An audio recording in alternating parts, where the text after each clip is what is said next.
Hello, my dear student. My name is Manisha Kumari. I am preparing for MSc Nursing, and today I am going to tell you how to write answers in university exam so that you can score more marks and impress the examiner. These are some important exam tips. Always draw a neat and clean diagram. Make the diagram proper, well leveled. Underline the keyword. Handwriting clear और readable होनी चाहिए. Diagram की labelling हमेशा right side होनी चाहिए and right physiological answers in steps और flow chart. अगर हमारी वर्ड मिस्टेक हो जाए तो ओनली वन लाइन कट करनी चाहिए, ओवर राइटिंग नहीं करिएगा. टोटल आंसर शीट 40 या 42 का होता है, राइट. तो उसमें भी हम आंसर शीट हमें जब मिलेगी तो हम क्या करेंगे, पहले 1 और 2 टाइम फोल्ड करेंगे. क्यों? क्योंकि इसमें थोड़ा गैपिंग ज़्यादा हो जाता है. गैपिंग वैसे तो वहाँ पे लाइनिंग किया होता है तो उसमें छोटा सा लाइनिंग होता है, इतना छोटा सा तो नहीं. मार्क देने में थोड़ा स्पेस चाहिए तो हमको इस तरह से फोल्ड करना ताकि मुझे कॉपी भरने में कोई दिक्कत ना आए, कॉपी जल्दी भरे. तो इस तरह से फोल्ड करेंगे 2 टाइम्स, इस तरह से लाइनिंग हो जाएगा. फॉर ए बी सी करके सेक्शन होता है, वहाँ ए और बी और सी सेक्शन होता है. तो ए सेक्शन में 15 मार्क्स के 3 क्वेश्चन पूछे जाते हैं, राइट. 15 मार्क्स के 3 क्वेश्चन. तो हमें क्या करना है कि एक 15 मार्क्स के क्वेश्चन में 7 से 8 पेज लिखनी है, राइट. 7 से 8 पेज लिखनी है. और इसी तरह से 15 मार्क्स के 3 क्वेश्चन तो 8 पेज के हो गए. तो पहले 15 मार्क्स के क्वेश्चन हमें 2 ही अटेम्प्ट करनी है. सेक्शन ए लिख देंगे, और सेक्शन ए लिखने के बाद वहाँ पे 2 क्वेश्चन अटेम्प्ट करनी है 15 मार्क्स की. क्योंकि देखा गया कि कोई 3 क्वेश्चन लिखने लग जाते हैं 15 मार्क्स के, तो फिर बाद वाले जो क्वेश्चन है 5 मार्क्स के, 2 मार्क्स के, वो छूट जाते हैं. तो उसके हिसाब से हमें 15 मार्क्स के 2 क्वेश्चन स्पीड में ही लिखनी है. राइटिंग भी थोड़ी ठीक होनी चाहिए. फिर एक जो मार्क्स के जो क्वेश्चन बच जाते हैं 15 मार्क्स के, उसके लिए 7 पेज हमको छोड़ देनी है, 7 से 8 पेज छोड़ देनी है. तो दूसरा आता है, ये तो सेक्शन ए में हो गया. अब सेक्शन बी में लिखेंगे, 7 पेज छोड़ करके सेक्शन बी लिख देंगे, राइट. सेक्शन बी लिखने के बाद वहाँ 5 नंबर के 4 या 3 क्वेश्चन अटेम्प्ट करने होते हैं. उसमें लिखे रहते हैं कि 4 अटेम्प्ट करने हैं कि 3 अटेम्प्ट करने हैं. तो उस तरह से 4 अटेम्प्ट करने हैं. तो 5 मार्क्स के जो क्वेश्चन होते हैं उसमें हमें 2.5 से 3 पेज लिखनी है, राइट. तो 2.5 से 3 पेज लिखनी है. 4 क्वेश्चन है तो 2.5 से 3 पेज हम लिख लेंगे. 5 मार्क्स के 2.5 से 3 पेज लिख लेंगे फटाफट 3 पेज 2.5 पेज करके, या 3 पेज करके 5 मार्क्स के 4 या 3 क्वेश्चन अटैम्प्ट कर लेंगे. तो सेक्शन सी में 2 मार्क्स के जो क्वेश्चन रहते हैं, सेक्शन सी में 2 मार्क्स के जो क्वेश्चन होते हैं उसको भी अटैम्प्ट करनी है. यानी कि 2 मार्क्स के जो क्वेश्चन है उसमें 5 से 6 लाइन लिखनी है, यानी कि हाफ पेज ही लिखनी है. 2 मार्क्स के क्वेश्चन में हाफ पेज लिखनी है. तो 2 मार्क्स के क्वेश्चन या 10 पूछ देते हैं, या 5 पूछ देंगे, या 7 पूछ देंगे. इस तरह से क्वेश्चन पूछ देते हैं. अब मैं आपको अपनी आंसर कॉपी दिखाऊंगी और एक्सप्लेन करूंगी कि यूनिवर्सिटी एग्ज़ाम में आंसर्स कैसे लिखने चाहिए ताकि अच्छे मार्क्स मिल सके. तो देखिए गाइस कैसे यूनिवर्सिटी एग्ज़ाम में लिखते हैं. सेक्शन ए का ए नंबर में सेल के बारे में पूछा है, तो सेल का इंट्रोडक्शन मैंने लिया है.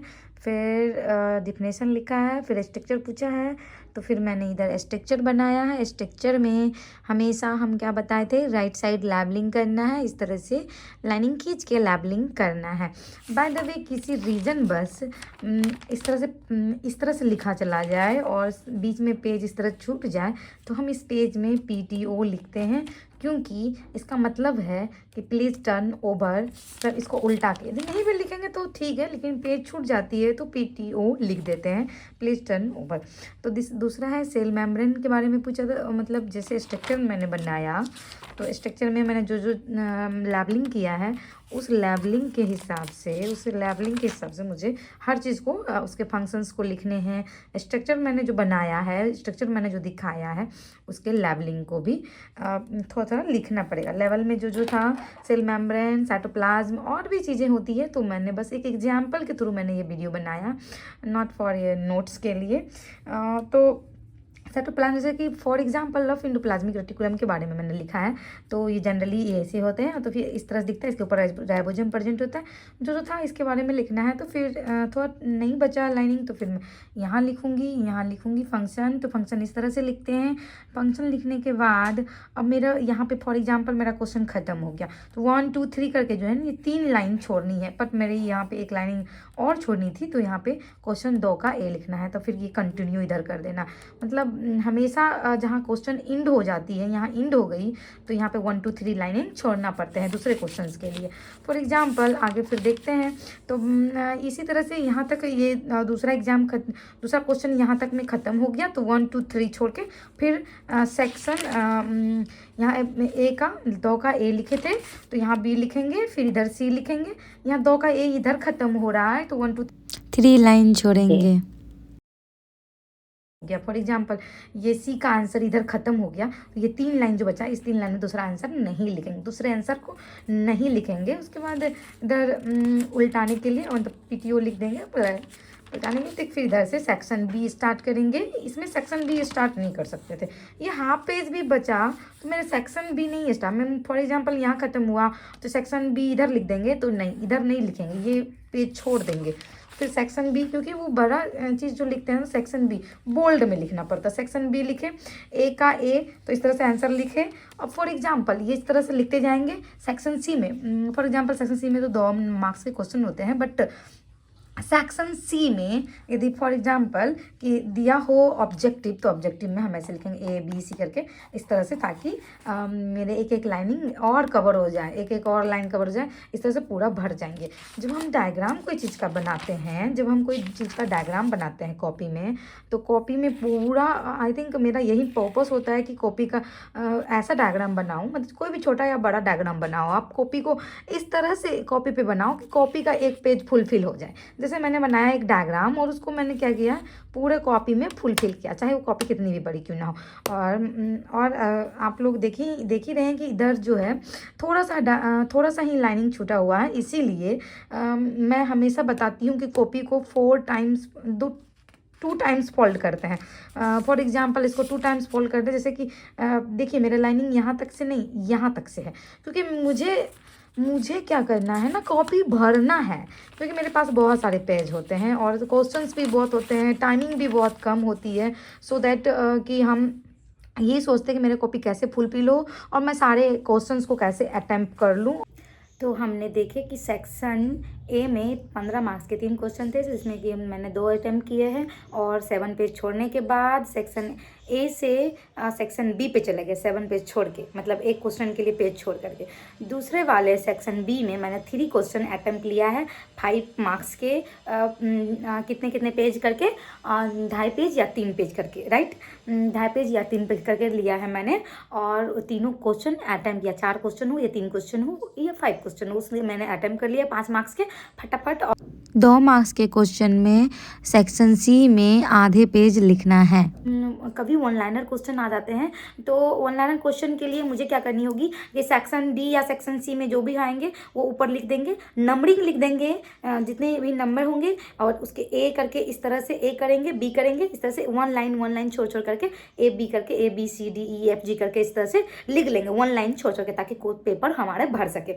और जो बचे लास्ट क्वेश्चन एक बचा हुआ है मेरा 15 मार्क्स के, तो टाइम मेरे पास कम है, तो मुझे जल्दी करके 7 पेज बचे हुए हैं या 8 पेज बचे हुए हैं, उसमें से हम क्या करेंगे फटाफट, यदि डायग्राम हो तो डायग्राम कवर कर लेंगे एक पेज में डायग्राम कवर कर लेंगे, लेबलिंग कर देंगे क्लीन करके, और थोड़ा करके उसके बारे में लिख देंगे। इस तरह से हमारे टाइम बच सकते हैं। और यदि फिर भी टाइम ना बच सके तो ओके, यदि बच जाती है तो हमें देखने हैं कि कितने पेज मैंने सारे क्वेश्चन अटेम्प्ट कर लिए हैं, और साथ में नंबरिंग ज़रूर ध्यान से चेक करें, क्योंकि नंबरिंग के वजह से हमारे कॉपी पे मार्क्स नहीं मिल पाते हैं।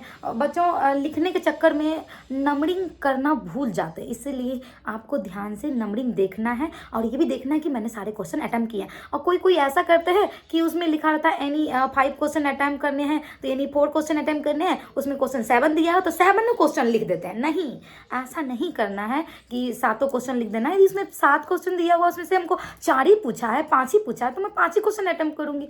अभी जो बिगिनर है उसके लिए तो मैं बता रही हूँ कि आप लोग ध्यान से क्वेश्चन पढ़ेंगे, पहले क्वेश्चन पढ़ें और कितने कितने क्वेश्चन अटेम्प्ट करने हैं, उसके बाद सेक्शन बना लें। आपको तो मैं बता ही दी कि 15 मार्क्स के लिए 3 क्वेश्चन पूछे गए हैं, तो 7 पेज या 8 पेज करके छोड़ने हैं। तो 8 पेज करके छोड़ देंगे, 8 का 24 पेज छोड़ दिए। उसके बाद सेक्शन बी लिख दिए। सेक्शन बी में 3 पेज करके छोड़ना है, तो 3 पेज करके 3 क्वेश्चन होगा, 4 क्वेश्चन हो जाएगा। 3 क्वेश्चन है तो 9 पेज छोड़ने हैं। फिर सेक्शन सी कर देंगे। सेक्शन सी में 10 क्वेश्चन है तो 2.5 पेज करके छोड़ करके और आगे बढ़ जाएंगे। इस तरह से हमें सेक्शन लिखनी है।